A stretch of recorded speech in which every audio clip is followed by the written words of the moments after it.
বাসস্ট্যান্ডের জায়গায় বসতবাড়ি উচ্ছেদ করতে বিশাল পুলিশ বাহিনী ঘটনাস্থলে। ক্ষীরপাই হালদারদিঘিতে একটি বাসস্ট্যান্ড করার দীর্ঘদিনের দাবি ছিল পৌরবাসীর। দাবি মতো বাসস্ট্যান্ড তৈরির কাজ শুরু হয়। ওই জায়গায় আগে থেকেই থাকা বসতবাড়িগুলি পৌরসভার কথা মতো তাদের জিনিসপত্র গুছিয়ে অন্যত্র সরে যায়, কিন্তু দীর্ঘদিন ধরে এক ব্যক্তি তার বসতবাড়িটি ভাঙতে চাইছিলেন না। পৌরসভা সূত্রে জানা যায়, প্রশাসনের উচ্চপদস্থ অফিসাররা বেদখলকারী ব্যক্তিকে সরকারি জমি দখলমুক্ত করার কথা বলেন, কিন্তু তিনি কোনো কথাতেই কর্ণপাত করেননি। তাই এক প্রকার বাধ্য হয়েই আজ পৌরসভা এরকম কড়া পদক্ষেপ নিয়েছে। পৌরসভার উদ্যোগে বিশাল পুলিশ বাহিনী গিয়ে সরকারি জায়গা বেদখল করা বাড়িটি উচ্ছেদ করে। বাড়িটি থাকার জন্য বাসস্ট্যান্ড তৈরির কাজে এতদিন সমস্যা হচ্ছিল। এবার সেই সমস্যার সমাধান হয়ে পুনরায় বাসস্ট্যান্ডের কাজ চালু হবে জেনে খুশি এলাকাবাসী। উল্লেখ্য, ক্ষীরপাই পৌরসভার চেয়ারম্যান দুর্গাশঙ্কর পান পৌরবাসীর বাসস্ট্যান্ড করার দীর্ঘদিনের দাবি নিয়ে মুখ্যমন্ত্রী মমতা বন্দ্যোপাধ্যায়ের কাছে আবেদন জানিয়েছিলেন। মুখ্যমন্ত্রী মেদিনীপুরের একটি প্রশাসনিক বৈঠকে বাসস্ট্যান্ড করার আবেদন মঞ্জুর করেন। সেই মতো প্রাথমিক পর্যায়ে 2 কোটি টাকা ব্যয়ে বাসস্ট্যান্ডের কাজ শুরু হয়েছে। বাসস্ট্যান্ডের জন্য প্রায় 3 কোটি টাকা বরাদ্দ করা হয়েছে বলে পৌরসভা সূত্রে জানানো হয়েছে।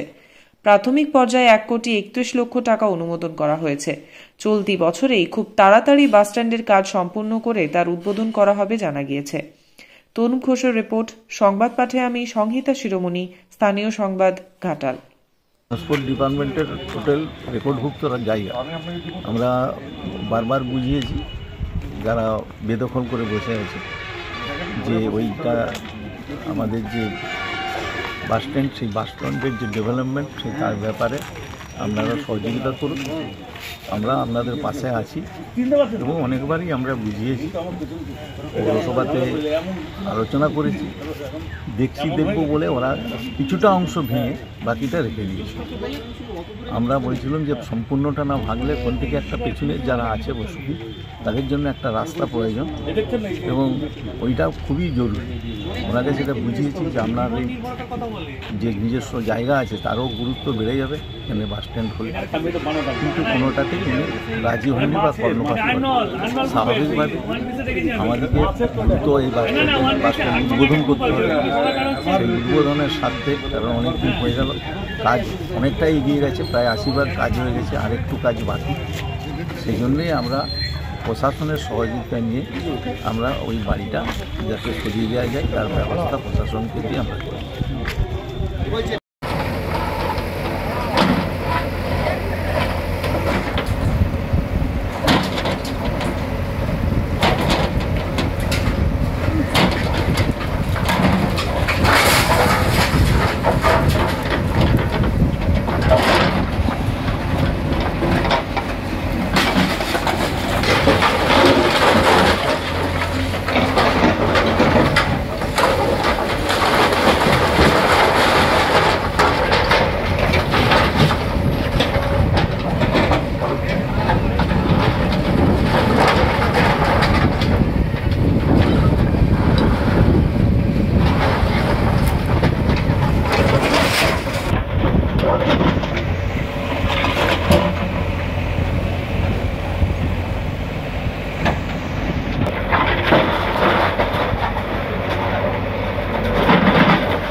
আমি সংহিতা শিরোমণি। ঘাটাল মহকুমার সমস্ত খবর সঙ্গে সঙ্গে পেতে স্থানীয় সংবাদের ইউটিউব চ্যানেলটি সাবস্ক্রাইব করুন এবং তার সঙ্গে ফেসবুক পেজটিও লাইক করুন।